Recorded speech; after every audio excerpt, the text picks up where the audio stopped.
Okay, in 1990, Tom Savini decided to do a remake of Night of the Living Dead.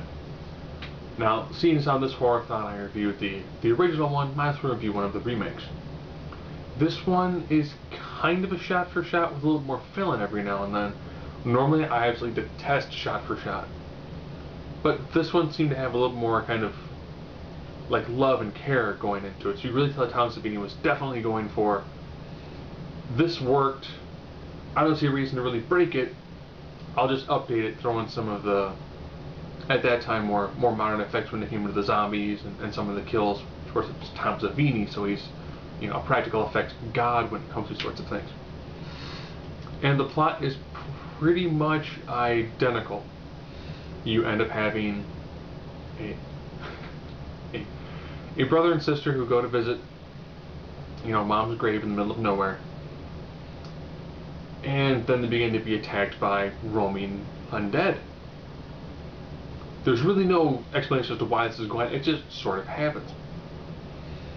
So of course the woman ends up kind of barricading herself in a house, and then the black guy, this time played by Tony Todd, an absolutely brilliant performance in this, shows up and he's like, "Are there guns? Are you in the house by yourself?"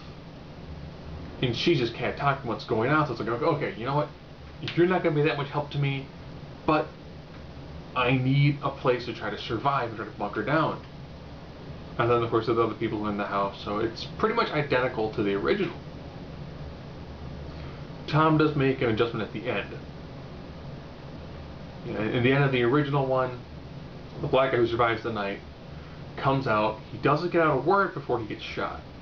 So it has that bittersweet, oh man, he's not infected and then he dies. This one, the ending is slightly different.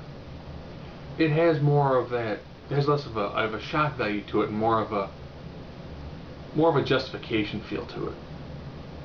I will say I preferred the original ending a lot more, but knowing that if you were to do it more shot for shot, everyone would definitely see this ending coming. So a little swerve at the end, and they do flesh out some more spots here and there. So you can tell this is someone who really loved the movie, but knew that it needed a few more minutes to have it work for a 90s crowd.